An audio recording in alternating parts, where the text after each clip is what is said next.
Well, hello, welcome to the Kai Tak Stadium here in Hong Kong. The final day of the first leg of this pre-season tour for Liverpool. The first game of this tour for Liverpool, and it was a 4-2 defeat to AC Milan here in this, well, it's quite a stunning stadium really, the Kai Tak in Hong Kong. Does it leave Liverpool with more questions than answers? Well, this video is going to be reacting to that defeat, taking the positives, talking about the negatives, recapping what Arne Slot said in his press conference, recapping what some of the players said after the game in the mix zone and in their press conferences as well. And I do think that it's needed to just say it is pre-season, so we're not going to... What the bloody hell's going on behind me? It is pre-season, so we're not going to get too high with the highs.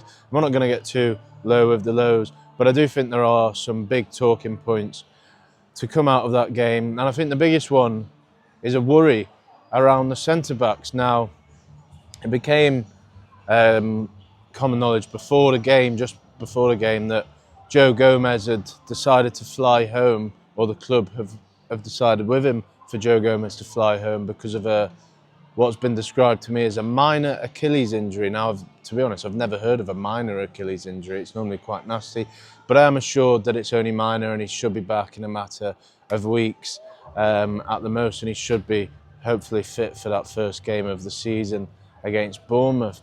But whether he's fit or not, it doesn't really change the picture. I think it's just maybe brought it a bit into the limelight.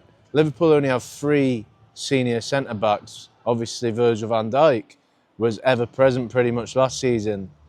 But can you rely on him again? Now he's 34, he's only got 2 years left on his contract.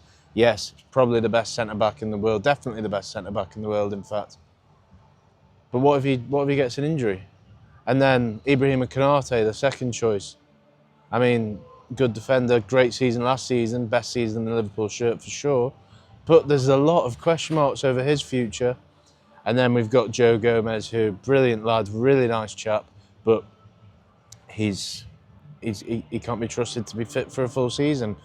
I think that's fair to say. I think he would admit that himself.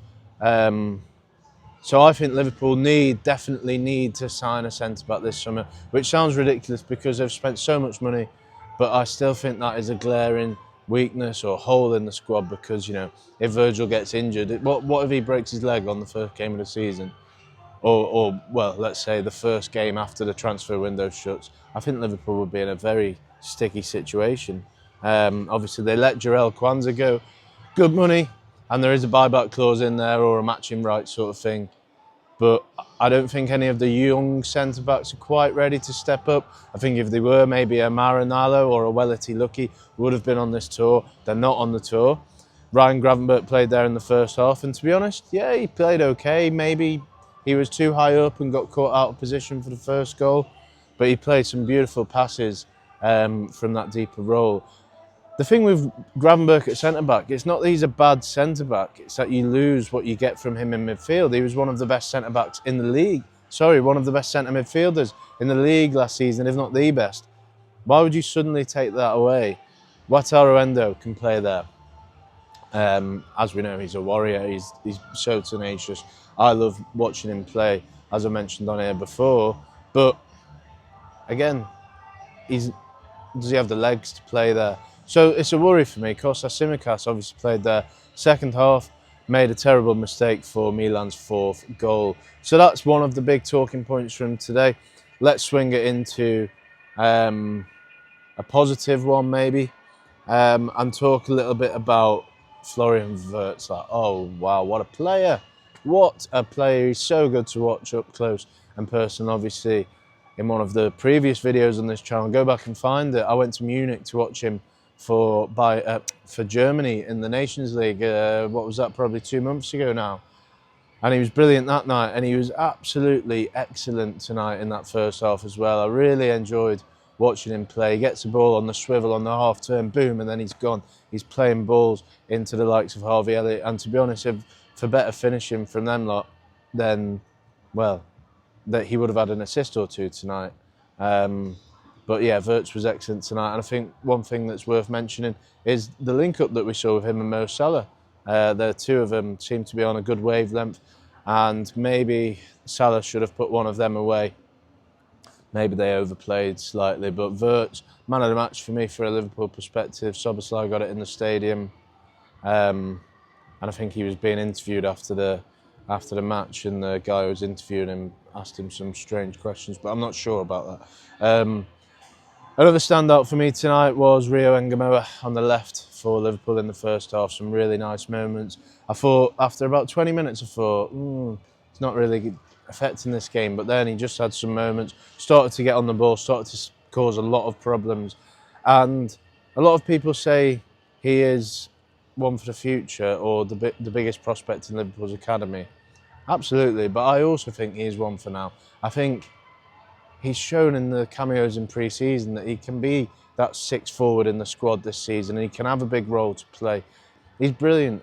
He's 16. There's a lot to learn. There's weaknesses to his game. I think one of them, sometimes he does try and do too much. There's a few times tonight where the pass was on and he tried to take some on and he ended up losing it, and then Milan would go and counter-attack.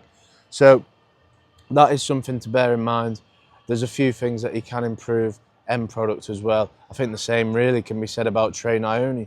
Should have scored down the other end tonight, but he took one touch too many. But them two are brilliant. I think they can play a big role. Maybe not a big role, but they can play a role in this season. And I think absolutely Rio Ngumoha is ready for the first team. Still only 16, but wow, that boy's got the world at his feet. If he keeps fit and if he keeps his attitude in the right direction, then there's no reason why he can't live up to his potential, which is sky high. Another thing to talk about tonight was the two fellas not on the pitch, and that was Darwin Núñez, Luis Diaz. Well, we've since spoken to Slot. It was quite, conspicuous by their absence, them two. But Slot obviously is just confirmed to us in there. Diaz was missing because of the speculation linking him to Bayern Munich, and it does feel like he will go there. It looks like they'll be in with a second bid in the coming days, as I said in another video. And it does feel like Diaz wants to go, and I think that he will end up going. So, as for Núñez, Slot said it was an injury, minor injury, and he should be fit for next week. So we'll see on that. As we know, there's still question marks over Darwin Núñez's future. As for the other absentees, we know about Gomez.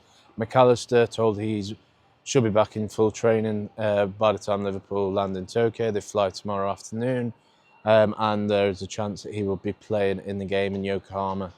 Maybe not all the game, maybe just half an hour or 45 minutes. Who else was missing tonight? Obviously Ekitike, that one was expected because he's only signed on Wednesday or Thursday. And who else was missing? Endo told he may have just had a little illness, but he should be okay for in a few days. So there's lots to ponder for Liverpool. Good things in the Ngumoha, Wirtz, bad things perhaps in the lack of defenders, and also the fact that I thought they were quite sloppy in defence tonight. There was a few uncharacteristic mistakes from Liverpool. It's not a big worry because it is pre-season, and AC Milan are no mugs. You know, they played well tonight. But I just think they got done on the counter-attack too much. The midfield was bypassed, the press was played through too much. Kirkes looked a little bit behind the pace, as did Bradley for the second and third goals. Not really their fault, but just something to ponder for Slot. There was a lot of space in behind Liverpool, and that is something maybe to worry him going forward. But in terms of transfers, we asked Slot about that. I asked him about that in there. I said, you said you wanted new weapons. He said, yeah, he's absolutely got that. And he's absolutely delighted with the work that Liverpool have done in the transfer window so far. So I'm going to leave you with that. If you want to read too much into that so far line, be my guest. But as I've said, I think they need a centre-back.